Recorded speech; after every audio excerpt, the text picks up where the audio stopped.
આપણે હિન્દીની અંદર તમારો 16મો ગદ્ય, જેનું નામ હતું ભારતીય સંસ્કૃતિ મેં ગુરુ શિષ્ય સંબંધ, જેના લેખક હતા માધવનજી, તે પાઠ આપણે જોઈ રહ્યા હતા. હવે માધવનજીએ આ પાઠની અંદર પ્રાચીન સમયમાં શાળાઓનું શું મહત્ત્વ હતું, ગુરુઓનું શું મહત્ત્વ હતું, ગુરુ અને શિષ્યો વચ્ચેના સંબંધો કેવા હતા, એ વિશેની વાત તમારા 16મા ગદ્યમાં કરી છે. છેલ્લે આપણે જોયું હતું કે પ્રાચીન સમયમાં, પહેલાંના સમયમાં શાળાઓને મંદિર સમાન ગણવામાં આવતું અને જે ગુરુઓ હતા એ પણ જ્ઞાન આપવાના કોઈ પૈસા ન લેતા, અને હાલના સમયમાં જોઈએ તો બધા પોતાનું પેટ રડવા માટે, પૈસા માટે શિક્ષણ આપતા હોય છે. એટલે જ્ઞાન આપવું એ એક ધંધો બનાવી દીધો છે. ત્યાં સુધી આપણે જોયું હતું. આગળ જોઈએ તો माधवन जी કહે છે, प्रारंभ में विवेकानंद को भारत में महत्वपूर्ण स्थान प्राप्त नहीं हुआ, पर जब उन्होंने अमेरिकन नाम कमा लिया तो भारतवासी दौड़े मालाएं लेकर स्वागत करने.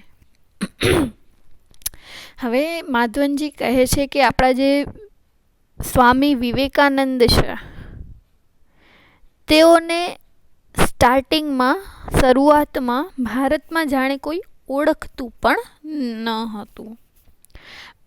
જાણે કોઈ અપરિચિત યુવાન, અપરિચિત વ્યક્તિ હોય, ભારતના કોઈ લોકો એમને ઓળખતા ન હતા, એટલે એમને મહત્વપૂર્ણ સ્થાન ન મળ્યો હતો. પણ જ્યારે અમેરિકામાં જઈ અને એમણે સભા સંબોધી હતી, આપણે બધા જાણીએ છીએ કે ત્યાં જઈને એમણે ભાઈઓ અને બહેનો શબ્દનો ઉપયોગ કર્યો હતો. આપણી ભારતીય સંસ્કૃતિ એમને બતાવી હતી. તો જ્યારે અમેરિકાવાળાઓએ એમને મહત્ત્વનું સ્થાન આપ્યું, અમેરિકામાં એમણે પોતાનું નામ કમાવ્યું, મોટા વ્યક્તિ બન્યા, જાણકાર, બધાથી પરિચિત બન્યા, બધા લોકો એમને જાણવા લાગ્યા, ક્યારે અમેરિકાવાળા એમને સ્થાન આપ્યું, ત્યારે ભારતના બધા જ લોકો એમનું સ્વાગત કરવા માટે દોડે છે. પણ એનાથી પહેલાં, એટલે અમેરિકાવાળાએ કહ્યું એટલે આપણે એમનું સ્વાગત કર્યું, એમને માળાઓ પહેરાવી. એ પહેલાં તો આપણે એમને જાણતા પણ ન હતા, એમને સ્થાન પણ નહોતું આપ્યું. એટલે એવું કહે છે કે આપણે પશ્ચિમી સંસ્કૃતિને, પશ્ચિમવાળાઓને ફોલો કરીએ છીએ, અનુસરીએ છીએ.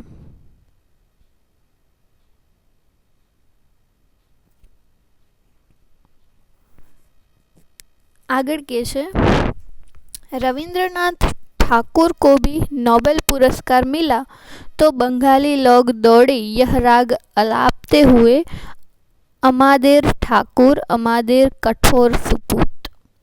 હવે કે છે કે રવિન્દ્રનાથ ટાગોર સાથે પણ એવું જ થયું હતું.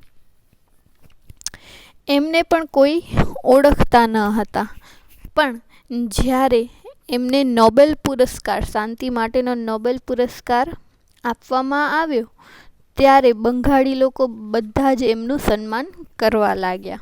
એમની કદર તેના પછી થાય છે. એટલે કહે છે કે ભારતના લોકોને જે પોતાની મૂલ્યવાન ચીજો છે એનું મૂલ્ય ત્યારે જ સમજાય છે જ્યારે વિદેશોમાં એમની કદર થતી હોય છે, ત્યારે આપણને એમની કદર સમજાય છે. આપણે કહીએ છીએ ને, એક કહાવત છે હિન્દીની અંદર જ, ઘર કી મુર્ગી દાલ બરાબર. એટલે ઘરની વસ્તુઓ હોય, આપણે અહીંયાની જ વસ્તુઓ છે તો એનું કદર આપણને ન હોય.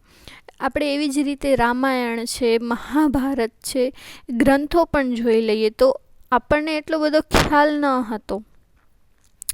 જ્યારે વિદેશના લોકો એના ઉપર સંશોધન કરવા માટે લઈ જાય છે, પછી એના વિશે આપણને જણાવે છે, આપણી જ બધી વસ્તુઓ છે, આપણે અહીં જ બધું શોધ થયેલું છે, આપણું જ બધું છે, પણ જ્યારે વિદેશી લોકો એની કદર કરે છે ત્યારે જ આપણને એની કદર સમજાય છે, ત્યાં સુધી આપણે એને મહત્વ આપતા નથી, એવું માધવનજી કહે છે। दक्षिण भारत में कुछ समय पहले तक भरतनाट्यम और कथकली को नहीं पूछता था, पर जब उसे विदेशों में मान मिलने लगा तो आश्चर्य से भारतवासी सोचने लगे, अरे हमारी संस्कृति में इतनी अपूर्व चीज़ें भी पड़ी थी क्या।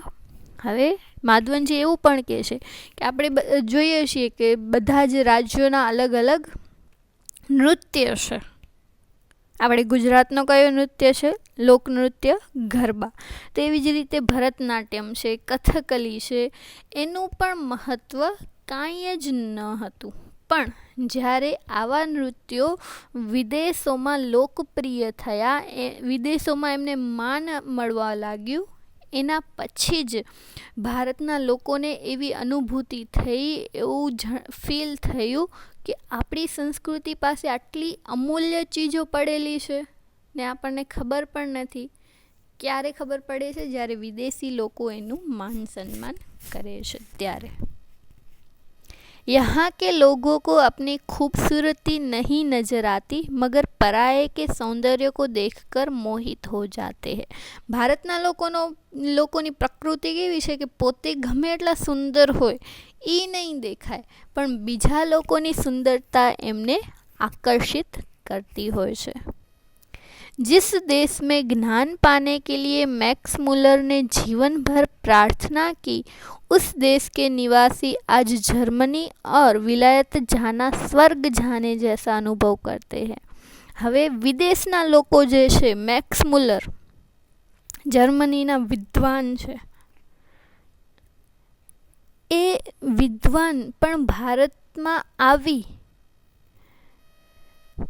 અને જ્ઞાન મેળવવા માટે પોતાની આખી જિંદગી પ્રાર્થના કરતા હોય એ દેશના લોકો, એટલે કે જે વિદ્વાન છે એ ભારતમાં આવી અને જ્ઞાન મેળવવા માંગે છે, અને ભારતના દેશવાસીઓ શું કરવા માંગે છે? જર્મની અને વિદેશ જઈ, ઇંગ્લેન્ડ, અમેરિકા, એ બધી જગ્યાએ જવું એમના માટે જાણે સ્વર્ગ સમાન છે, અને આપણી જે ભૂમિ છે, પવિત્ર ભૂમિ, એનું મહત્ત્વ તો તેઓ સમજતા જ નથી। ऐसे लोगों को प्राचीन गुरु शिष्य संबंध की महिमा सुनाना गधे को गणित सिखाने जैसा व्यर्थ प्रयास ही हो सकता है। आवा लोको के जे विदेशना लोको અહીંયા આવવા માંગે છે અને જે અહીંયાના લોકો ત્યાં જવા માંગે છે, એવા લોકોને ગુરુ શિષ્યનો સંબંધ સમજાવો એટલે ગધેડાને ગણિત શીખવાડવું એવો વ્યર્થ પ્રયાસ છે। ગધેડો ક્યારે ગણિત શીખી શકે? ના, વ્યર્થ છે એ। એટલે કહે છે કે એ જ વસ્તુ આવા લોકોને સમજાવી એ વ્યર્થ જ છે। આપણે ગુજરાતીની અંદર પણ કહેવત છે, ભેંસ આગળ ભાગવત કરવી, સમજાય એને કદી? એવી જ રીતે કહે છે કે મૂર્ખ લોકોને આવું જ્ઞાન આપવું વ્યર્થ છે, એવું માધવનજી જણાવે છે। આગળ કહે છે, एक बार सुप्रसिद्ध भारतीय पहलवान घामा मुंबई आए। एक बार प्रसिद्ध पहलवान घामा नामનો प्रसिद्ध पहलवान હતો, એ मुंबई आवे छे। उन्होंने विश्व के सारे पहलवानों को कुश्ती में चैलेंज दिया। एमणे दुनियाना બધા જ પહેલવાનોને કુસ્તીમાં જીતવાનો પડકાર કર્યો, ચેલેન્જ આપ્યો એ બધાને। अखबारों में यह समाचार प्रकाशित होते ही एक पारसी पत्रकार ने उत्सुकतावश उनके निकट पहुंचकर उनसे पूछा। હવે આવા સમાચાર બધા જ છાપામાં છપાઈ જાય છે કે પ્રસિદ્ધ પહેલવાન ગામાએ દુનિયાના બધા જ પહેલવાનોને પડકાર ફેંક્યો છે કે એની સામે જીતીને બતાડે। આવા સમાચાર છાપામાં છપાતા જ એક પારસી પત્રકારે એમને ઉત્સુકતાપૂર્વક પૂછ્યું, શું કહે છે? साहब, विश्व के किसी भी पहलवान से लड़ने के लिए आप तैयार हैं तो आप अपने अमुक शिष्य से ही लड़कर विजय प्राप्त करके दिखाओ। એ કહે છે કે દુનિયાના પહેલવાનોને પડકાર આપતા પહેલા તમે તમારા જે અમુક શિષ્યો છે, હવે તમારા શિષ્યોએ તમારી પાસેથી જ તાલીમ મેળવેલી હશે તો એ પણ તમારાથી ઉતરતા તો નહીં હોય, એટલે તમે તમારા અમુક શિષ્યો સાથે મુકાબલો કરી અને જીતી બતાવો, એવું પારસી પત્રકાર કહે છે। घामा आजकल के शिक्षा क्रम में रंगे नहीं थे, इसीलिए उन्हें इन शब्दों ने हैरान कर दिया। आंखें फाड़कर उस पत्रकार का चेहरा ताकते ही रह गए। बाद में धीरे से कहा, भाई साहब, मैं हिंदुस्तानी हूँ, हमारा अपना एक निजी रहन सहन है, शायद इससे आप परिचित नहीं है। जिस लड़के का आपने नाम लिया वह मेरे पसीने की कमाई, मेरा खून है और मेरे बेटे से भी अधिक प्यार है। इसमें और मुझ में फर्क ही कुछ नहीं है। मैं लड़ा या वह लड़ा, दोनों बराबर ही होगा। ત્યારે ઘામા એને કહે છે, એને જવાબ આપે છે કે તમે જેની વાત કરી રહ્યા છો એ મારો પ્રિય શિષ્ય છે, એ મને મારા દીકરા કરતાં પણ વધારે પ્રિય છે, એનામાં અને મારામાં કાંઈ જ ફરક નથી। હું લડું કે એ લડે, બંને સમાન જ થશે। हमारी इस परंपरा को आप समझने की चेष्टा कीजिए। हमारी आवी हिंदुस्तानी परंपरा है, हूँ हिंदुस्तानी छूँ અને આ જે પરંપરા છે એને समझवाना तमे प्रयत्न करो। हम लोगों को वंश परंपरा से शिष्य परंपरा अधिक प्रिय है। હવે જો આ ગુરુ શિષ્યના સંબંધો જે છે ને એ સમજાવે છે કે ગુરુઓને પોતાના શિષ્યો કેટલા પ્રિય હોય છે, પોતાના દીકરાથી પણ વધારે પ્રિય હોય છે। કે છે કે અમારી વંશ પરંપરા એટલે કે એમના વારસામાં એમના છોકરાઓ છે એનાથી પણ વધારે પ્રિય એમને શું છે? શિષ્ય પરંપરા। એમના દીકરાઓ કરતાં, એમના છોકરાઓ કરતાં પણ વધારે પ્રિય એમને શિષ્યો છે, એમને વધારે મહત્વ આપતા હોય છે। ख्याति और प्रभाव में हम सदा यह चाहते हैं कि हम अपने शिष्यों से कम प्रभावी रहे। हमें हमेशा जे गुरुओ હોય ને ગુરુઓ એ હંમેશા શું ઈચ્છતા હોય કે મારા શિષ્યો મારાથી પણ વધારે નામ કમાવે, મારાથી વધારે ખ્યાતિ એ લોકોને મળે, મારાથી વધારે પ્રભાવ એ લોકોને મળે। એટલે ઘામાએ પત્રકારને સમજાવે છે કે અમે હંમેશા એવું જ ઈચ્છતા હોઈએ છીએ કે અમારા શિષ્યો અમારા કરતાં વધારે પ્રસિદ્ધ બને, વધારે નામના કમાય, વધારે નામ કમાય, એવું જ એમના ગુરુઓનો ઉદ્દેશ હોય છે। यानी हम यही चाहेंगे कि संसार में जितना नाम मैंने कमाया उससे कहीं अधिक मेरे पिता कमाए।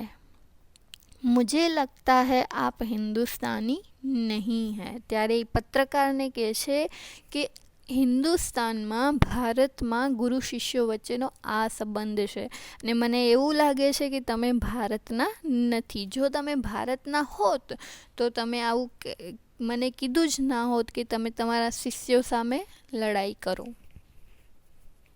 એટલે જે ભારતીય ગુરુઓ છે તેઓનો ઉદ્દેશ હંમેશા એક જ હોય છે કે એમના જે શિષ્યો છે એ એમના કરતાં આગળ વધે, એનાથી વધારે નામ કમાય। એના પછી આગળ માધવનજી કહે છે, એટલે કે આ ગામા નામનો પહેલવાન હતો એના ઉદાહરણ દ્વારા આપણને માધવનજી ગુરુ શિષ્યનો સંબંધ સમજાવે છે। આગળ કહે છે, भारत में गुरु शिष्य संबंध का वह भव्य रूप आज साधुओं, पहलवानों और संगीतकारों में थोड़ा बहुत ही सही पाया जाता है। કે છે કે આપણા દેશમાં જો ગુરુ શિષ્યોની પરંપરા હજી પણ આજે પણ જીવિત હોય તો તે પહેલવાનો અને સંગીતકારોમાં આપણને જોવા મળે છે, અને સાધુઓમાં પણ આ પરંપરા આપણને જોવા મળે છે. એટલે જે પ્રાચીન સમયની જે પરંપરા છે ગુરુ શિષ્યના સંબંધોની, એ પરંપરા જો આપણને આજે પણ જોવી હોય તો એ પરંપરા સાધુઓ, પહેલવાનો અને સંગીતકારોમાં આપણને જોવા મળશે. भगवान राम कृष्ण बरसों योग्य शिष्यों को पाने के लिए प्रयत्न करते रहे. ભગવાન રામકૃષ્ણ પરમહંસને એમણે ઘણા બધા વર્ષો સુધી પ્રાર્થના કરી હતી. શું કે એમને યોગ્ય શિષ્ય મળે, એના માટે ઘણા બધા તેઓ પ્રયત્ન કરે છે. उनके जैसे व्यक्ति को भी उत्तम शिष्य के लिए रो रो कर प्रार्थना करनी पड़ी थी. એમના શિષ્ય કોણ હતા? વિવેકાનંદ. તો એ વિવેકાનંદ આવી પ્રભાવશાળી વ્યક્તિ હોય તો વિચાર કરો એમના ગુરુ કેવા હશે. તો આવા યોગ્ય પરફેક્ટ ગુરુને પણ એક યોગ્ય શિષ્ય મેળવવા માટે, ઉત્તમ શિષ્ય મેળવવા માટે રડી રડીને प्रार्थना करवी पड़ी હતી. इसे समझा जा सकता है कि एक गुरु के लिए उत्तम शिष्य कितना महंगा और महत्वपूर्ण है. આના ઉપરથી આપણે સમજી શકીએ કે એક ગુરુ માટે એનો ઉત્તમ શિષ્ય કેટલું મહત્વપૂર્ણ હોય છે. संतान प्राप्ति वर्ग उन्हें दुख नहीं देता, पर बगैर शिष्य के रहने के लिए वे एकदम तैयार नहीं होते. એમને પોતાના છોકરાઓ નહીં હોય એનો દુઃખ એટલો નહીં હોય, પણ જો જેટલો દુઃખ એમને શિષ્ય વગર રહેવાનો છે એટલો દુઃખ એમને જો પોતાના સંતાનો નહીં હોય ને તો પણ નહીં થાય. પણ વધારે દુઃખ શેમાં થશે? शिष्य वगर रहवामा. इस संबंध में भगवान ईशा का एक कथन सदा स्मरणीय है. ईसु ख्रिस्त, આપણે ભગવાન ખ્રિસ્તીઓના કહીએ છીએ, તો એમણે એક વાત કહી હતી જે હંમેશા स्मरणीय છે, याद करिए છીએ. उन्होंने कहा था, मेरे अनुयायी लोग मुझसे कहीं अधिक महान है और उनकी जूतियाँ होने की योग्यता भी मुझ में नहीं है. એટલે એમણે પોતાના અનુયાયીઓને, એમના જે અનુચરો છે, જે એમનું પાલન કરે છે, એમને પોતાના કરતાં વધારે મહત્વ આપ્યું હતું. કીધું હતું કે એ મારા કરતાં વધારે મહાન છે અને હું તો એમને પગની જે ચપ્પલ છે એના સમાન પણ નથી, એવું ભગવાન ઈશુ ખ્રિસ્ત પોતે કહે છે. यही बात है, गांधी जी बनने की क्षमता जिनमें है उन्हें गांधी जी अच्छे लगते हैं और वे ही उनके पीछे चलते भी हैं. એટલે જ જે લોકોમાં ગાંધીજી બનવાની ક્ષમતા હશે એ લોકોને જ ગાંધીજી સારા, શ્રેષ્ઠ લાગે છે અને એ લોકો જ ગાંધીજીનું અનુસરણ કરતા હોય છે. विवेकानंद सिर्फ उन्हें पसंद आएंगे जिनमें विवेकानंद बनने की अद्भुत शक्ति निहित है. विवेकानंद એ લોકોને જ શ્રેષ્ઠ લાગશે જે લોકોને વિવેકાનંદ બનવાની ક્ષમતા હશે. આપણે કહીએ છીએ, નહીં તો આપણે તો બધા જ લોકોમાં કંઈક ને કંઈક ટીકા કરતા હોઈએ છીએ. બધા લોકોની એમની કંઈક ને કંઈક કમજોરી હોય એ આપણે શોધતા હોઈએ છીએ. પણ જે લોકોમાં ગાંધીજી અને વિવેકાનંદ બનવાની ક્ષમતા હશે એ લોકો જ એમનું અનુસરણ કરતા હશે, એવું માધવનજી કહે છે. कविता के मर्मज्ञ और रसिक स्वयं कवि से अधिक महान होते हैं. કે છે કે કવિતાના જે રસિકો હોય છે, જે લોકોને કવિતા સમજવામાં, કવિતાની ટીકા કરવામાં એ લોકો કવિથી પણ વધારે અધિક મહાન હોય છે.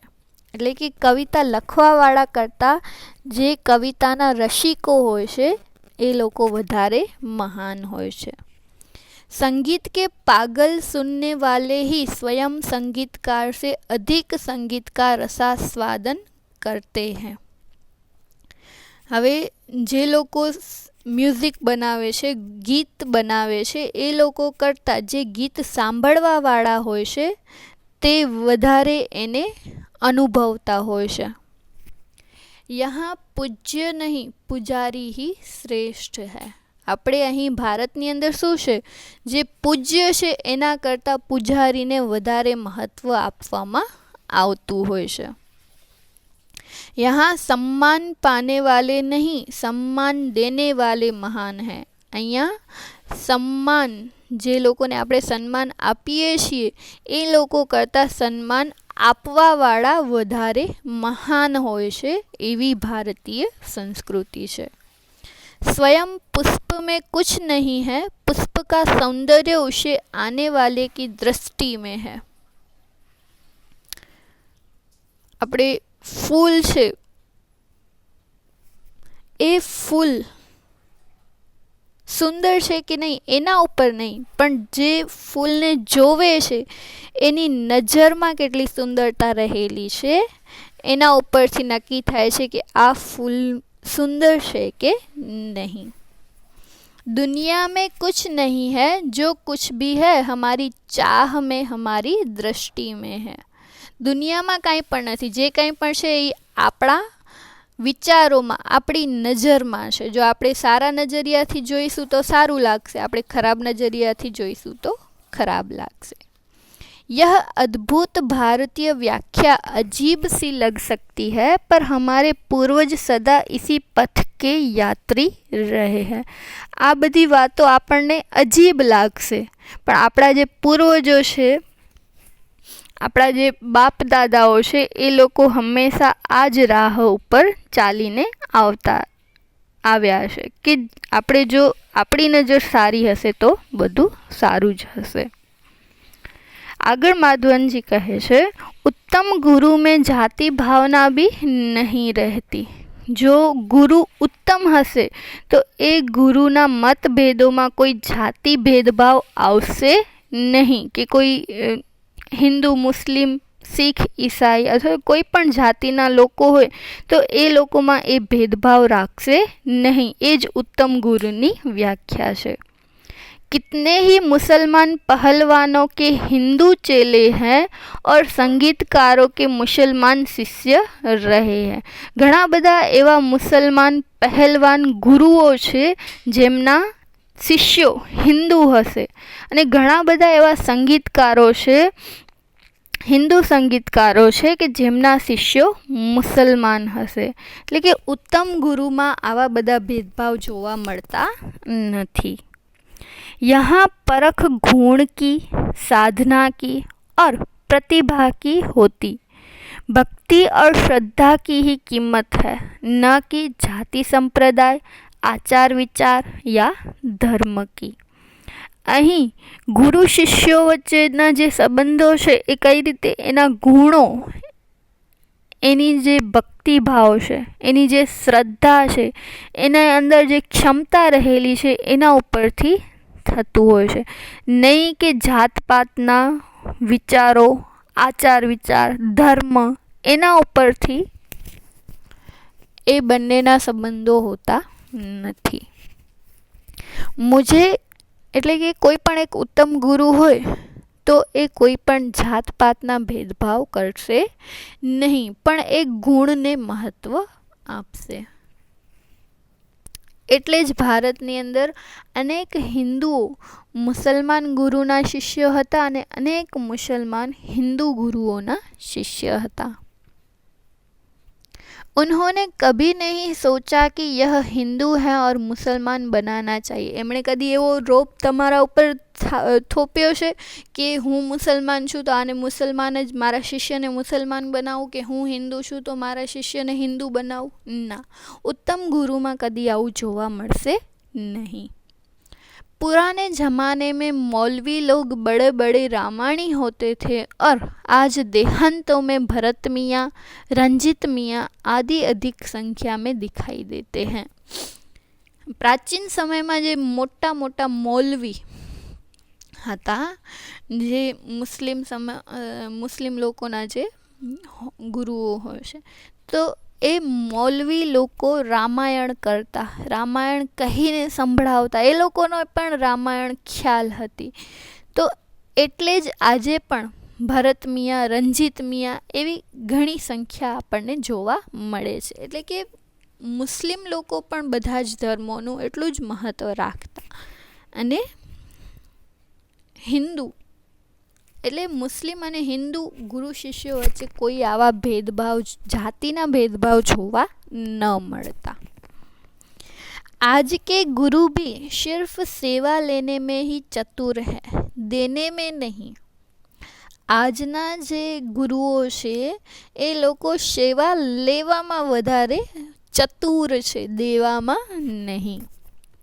उपनिषदों में आचार्यों ने कहा सेवा देने की चीज है, लेने की नहीं. અને આપણા જે ઉપનિષદો છે, ગ્રંથો છે, એની અંદર આપણા ઋષિમુનિઓ જણાવીને ગયા છે કે સેવા છે એ તો આપવી જોઈએ, લેવી ન જોઈએ. सेवा लेने के अधिकारी बच्चे, रोगी, असहाय और वृद्ध बच्चों को परमेश्वर का ही मूर्त रूप समझ. सेवा लेवाना अधिकारी कोण छे? तो बाळको छे, रोगी जे बीमार व्यक्तिओ छे, असहाय અને વૃદ્ધ, આ લોકો જ સેવા લેવાના અધિકારીઓ છે. सेवा रूपी पूजा से उनकी शक्ति को प्रज्वलित करने क्षमता और सहृदयता रखने वाले ज्ञानी और तपस्वी पुरोहित आजकल के गुरु नहीं रह गए. આજકાલના આપણે ગુરુઓ જોઈએ છીએ તો આવા બધા ગુણો આપણને વધારે પડતા જોવા મળતા નથી. किसी भी देव मंदिर की मूर्ति की शक्ति उतनी मात्रा तक ही संभव है जितनी मात्रा तक उसके पुजारी की भाव पूजा में नैवेद्य भावना भरी रहती है. पुजारी जे प्रेम अने भावथी मूर्तिनी पूजा करे छे એટલા જ પ્રેમ અને ભાવથી એટલી જ શક્તિ એ મૂર્તિમાં આવે છે. જો એ એકદમ તલ્લીન બનીને એની પૂજા કરશે તો મૂર્તિમાં પણ એટલી જ શક્તિ રહેલી હશે. અને ગુરુ અને શિષ્યોની બાબતમાં પણ આ જ સિદ્ધાંત કામ કરતું હોય છે. એટલે માધવનજીએ વિવિધ ઉદાહરણો દ્વારા ભારતીય સંસ્કૃતિ શું છે, ભારતીય સંસ્કૃતિમાં ગુરુ શિષ્યોના સંબંધો શું છે, એના વિશે આપણને વિવિધ ઉદાહરણો દ્વારા માહિતી આપી. અહીં તમારો 16મો ગદ્ય પૂરો થાય છે. એના શબ્દાર્થ, મુહાવરા અને સ્વાધ્યાય તમારે નોટબુકની અંદર લખી અને એના ફોટોઝ મને મોકલવાના રહેશે. આગળનું આપણે આવતા વિડીયો લેક્ચરમાં જોઈશું.